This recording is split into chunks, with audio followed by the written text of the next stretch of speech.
Now, in today's video, we're going to be talking about an amendment that's been proposed by our Governor, Gavin Newsom. And while I think it's got about as much chance as a snowball in hell of actually manifesting, it is interesting and it does potentially have implications for the rest of the country.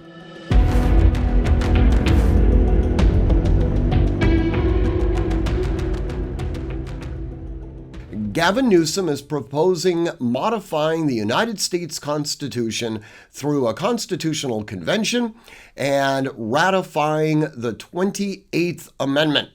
This 28th Amendment would essentially repeal the Second Amendment.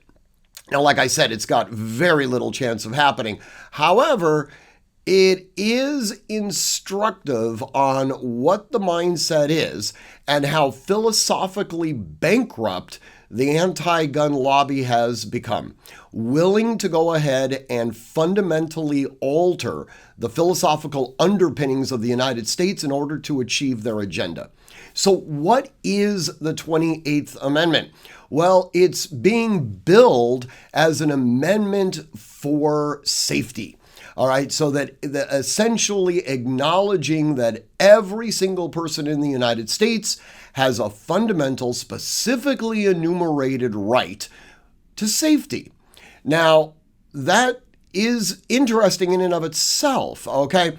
So we have to look at where rights come from, and they certainly don't come from Gavin Newsom, nor do they come from legislatures, nor do they come from the government in and of itself. Rights are essentially pre-existing to the Constitution. They come from a centralized location in the universe. In a Judeo-Christian background, it would be called God. To someone who falls outside that scope, it would be the Creator or the Pastafarian spaghetti monster or whatever you want to call her. All right, but they ultimately have to come from some sort of transcendent being. All right, now, the framers, when they created the Constitution, they realized that they themselves were simply human beings stuck in 1791. Their knowledge of the universe was not complete, right? They understood that it is entirely conceivable that there might be more rights that exist out there in the universe than simply the ones that they had recognized and codified in the Constitution.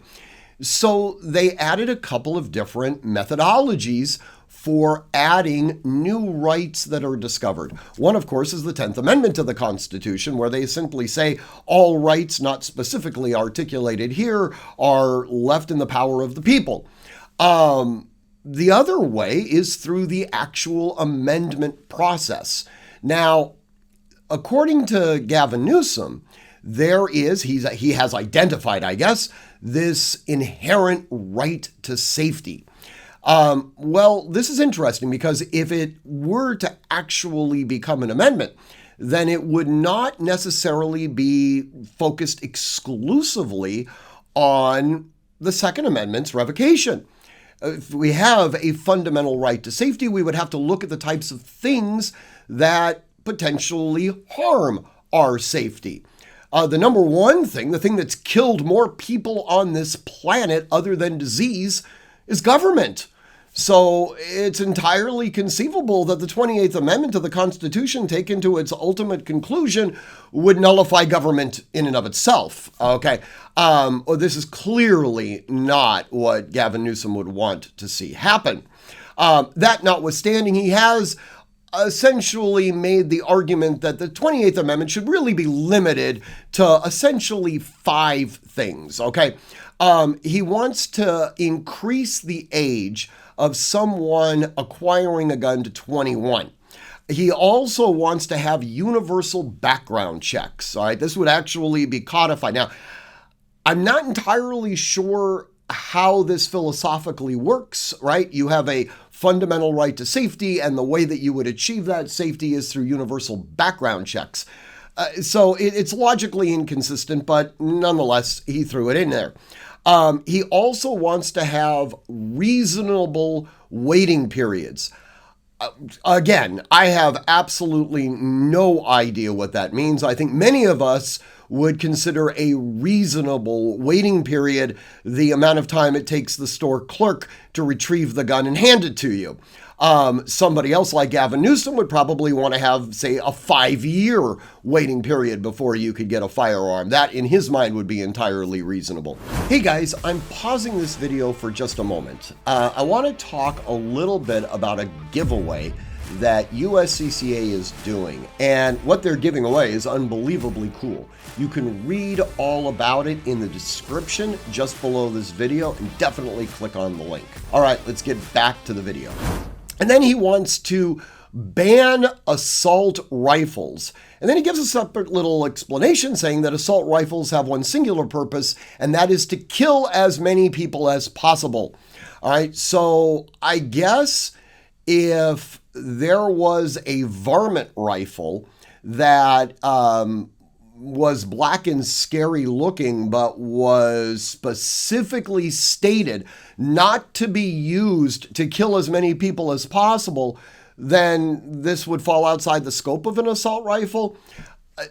You know, our side has been dealing with this kind of utter nonsense and sophistry for really the last 40 years.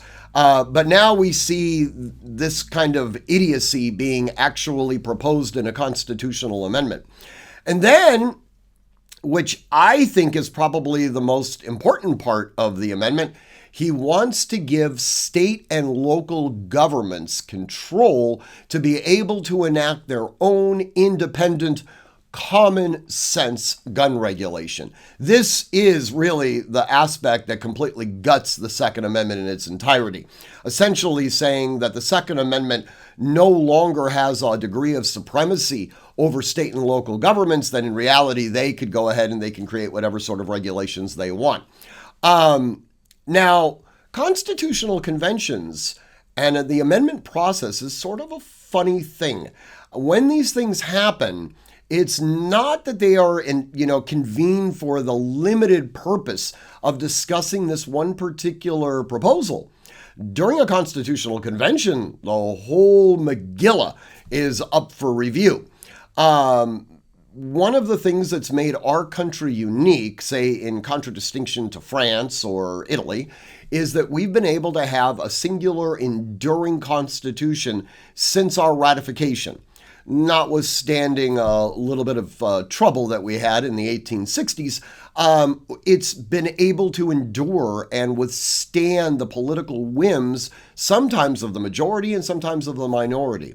That is because the Constitution is, in its most fundamental level, the ultimate protection of minority rights. These rights, and when I say minority rights, I'm not necessarily talking about racial, gender, sexual, whatever. Minority rights can be all the way directly to the individual. It is the ultimate protection of minority/individual rights against the majority.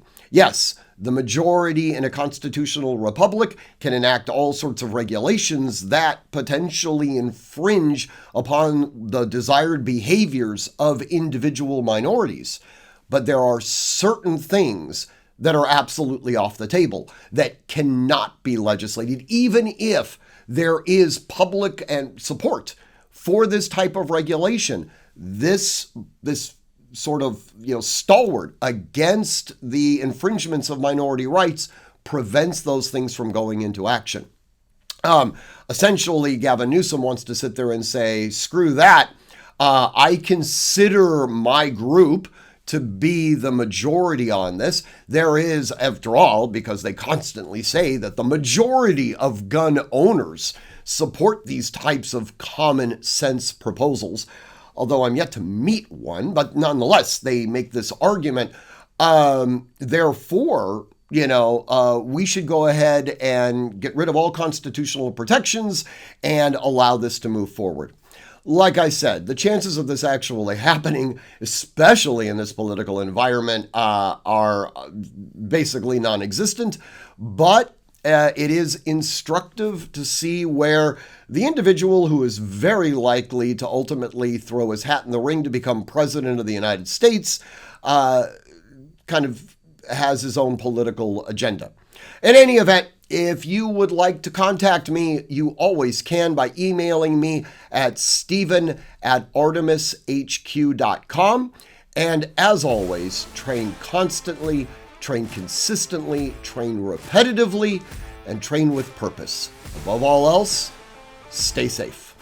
Before you go, you just missed one of our best videos that got over 500,000 views. Click right here to watch it now.